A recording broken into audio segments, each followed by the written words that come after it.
What's going on, everybody? This is a review of A Quiet Place Day One. A Quiet Place Day One is the third installment in the A Quiet Place series that kicked off in 2018, and it is the prequel to the two first entries of the series. And let me just say, there was some great things about this movie that I like, but there was also some things that I also had a problem with. But before we also get into everything, let me just go ahead and give the synopsis. So basically, of course, like it says in the title, A Quiet Place Day One takes place way before, almost 500 days before the events of what happened in the first A Quiet Place movies in New York. Ironically, in New York, one of the loudest places in the world, and they call it the city that never sleeps. Well, I think it's safe to say after what happened in this movie, New York is going to be dead as a doornail for maybe ever. And the story pretty much follows this woman named Samira, that's played by Lupita Nyong'o, who was a woman in hospice care, and she basically has given up on life. She once was an aspiring poet. She had a lot of zest for life, but then when she ended up finding out that she was dying, and once she ended up in hospice care, that's pretty much, the last resort. And all she really wants to do is just go on with her life until she takes her last breath.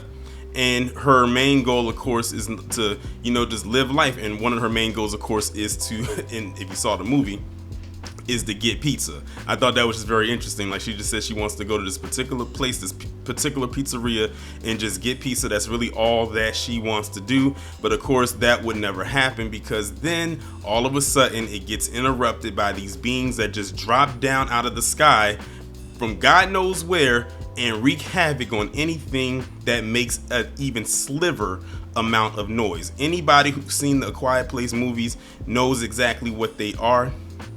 And let me just say, they are just as terrifying now, or in this movie, as they were in the previous movies. Now, of course, as the story continues to go on, she has to now try to deal with and cope with life in silence, because they're so used to always being around the noise. And as time goes on and as the story continues to move forward, she ends up coming across another man played by Joseph Quinn. I can't exactly remember what his character name was, because I think they only mentioned his name like one particular time, but then they end up having to help each other trying to get out of this situation. Now, he is a man from, I believe, the UK, who was over in the States because he's in law school. So he's really over there, over in the States by himself. He has no family. His family is all back at his home.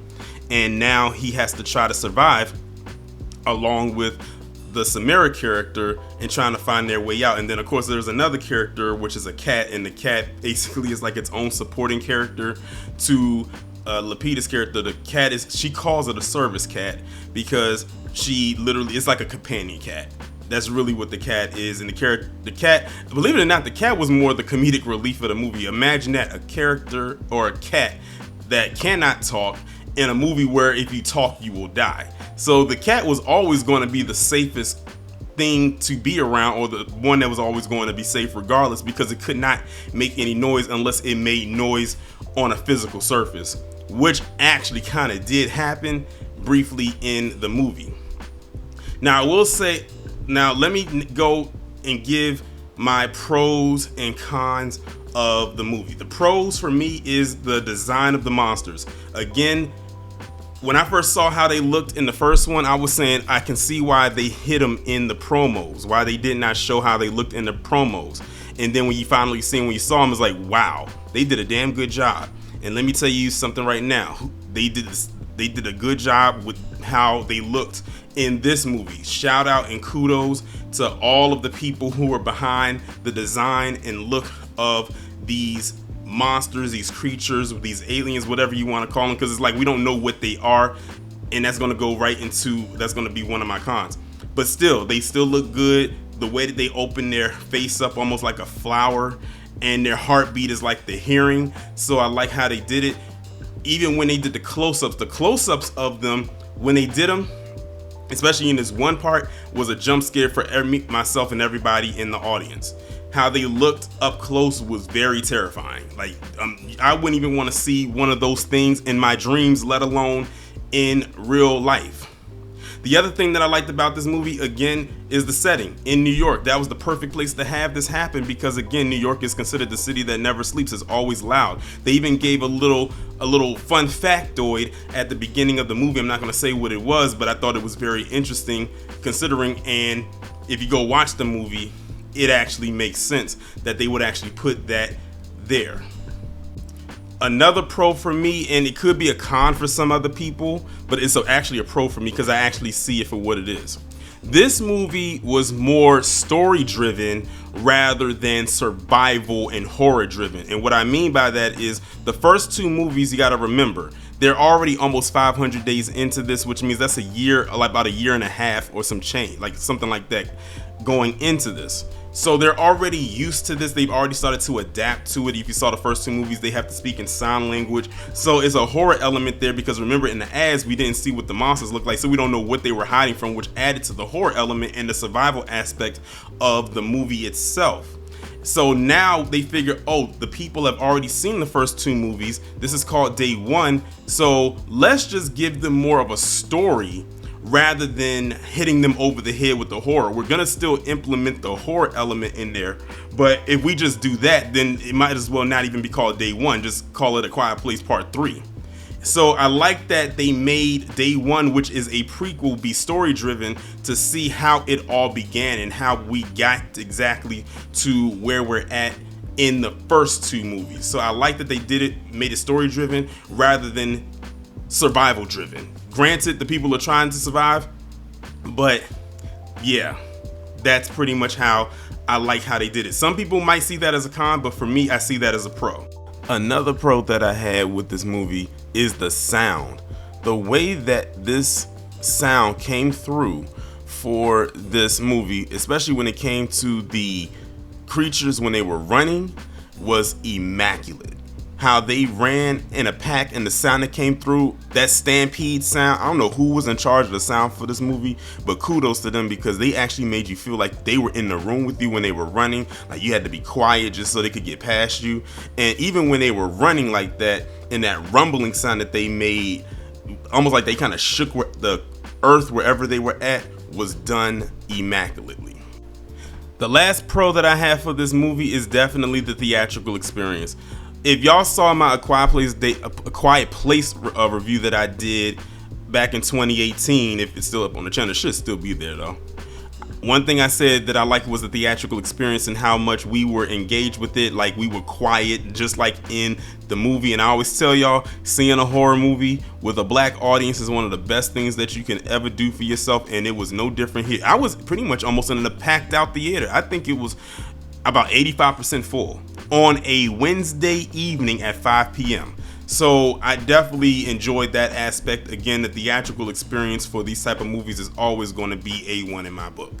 Now that I've gotten through all of my pros, and there probably is some more, like the acting, of course, was very good by both actors in this movie. The being able to convey emotions and not being able to use verbal dialogue, or they had to basically use facial expressions.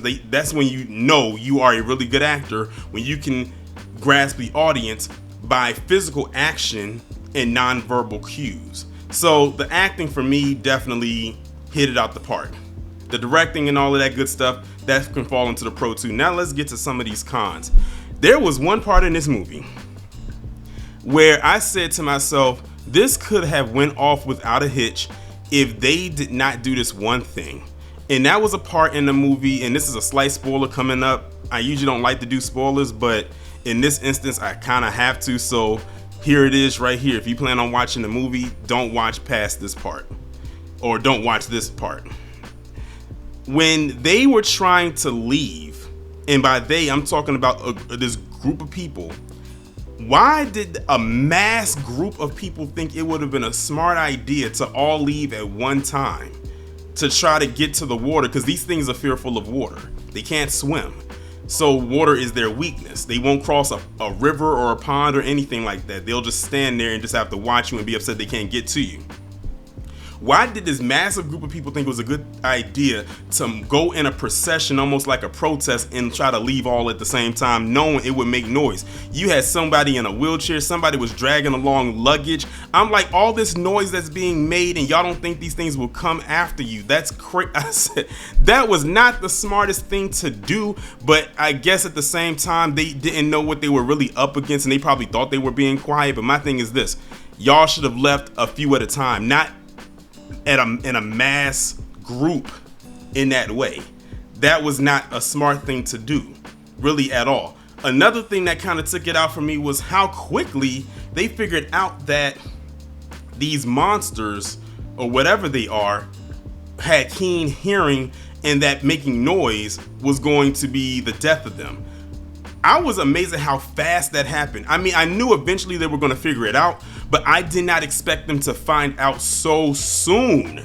Like, they found, like, if y'all watch the movie, y'all gonna be sitting there like, wait a minute, how did y'all figure that out so fast? For me, that was when I was sitting back in my chair, just sitting there thinking to myself, how did you figure this out so fast? Like, that kind of blew my mind a little bit. I don't know if anyone else feels the same way, but for me, that kind of was like, okay, y'all figured that out really, really, really fast. And the last con for me, and I don't know if Cool Colas is watching this or not, but shout out to him because we actually did a live stream talking about his book. And one of the tropes happened, and I told him, when I go and watch this movie, I'm going to be paying attention to these tropes. And Cool Colas, if you are watching, one of those tropes that I brought up to you actually happened. And that trope was the sacrificial lamb. So by y'all hearing me talk about the sacrificial lamb, y'all already pretty much know what happened to one of these characters. Although, I'm gonna be honest with you, going into this and knowing that this character wasn't in the first two movies, I kind of figured that's what was going to happen. And now knowing their backstory a little bit in this movie, I can see why they did what they did. So I wasn't surprised by that, but still, it was a trope nonetheless. And because of it being a trope, I had to throw it into a con. So all in all, I would say that I enjoyed A Quiet Place Day One, but for me, the first two definitely rank pretty high up. Like, not saying that A Quiet Place Day One is a bad movie, because it's not a bad movie, but I'm not going to say it's an outstanding movie either. It's not going to go in my top 5 of the year. But it was a good movie. It definitely had some horror elements to it. Of course, it had to have that there because that's one of the best parts about this franchise. But it was just some things in there that kind of like was, okay, that doesn't seem believable. That doesn't seem realistic. Oh, and another kind I have, we still don't know what these things are.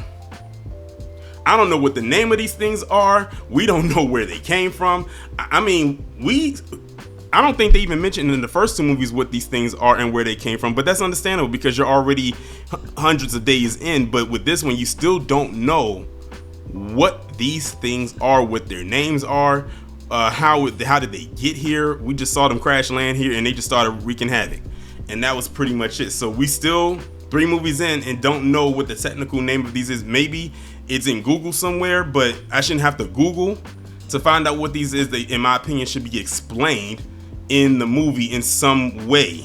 The only thing they really showed in this movie that about how they continue to grow is when one of the characters went and found the hive. They ended up finding the hive where they basically plant their eggs so they can keep multiplying and keep growing.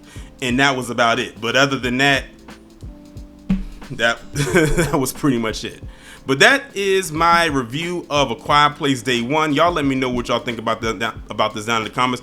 How do y'all feel about the A Quiet Place series as a whole, and will you go and check this movie out? Let me know what you think down in the comments, and I will talk to you in the next one. Be safe and be one.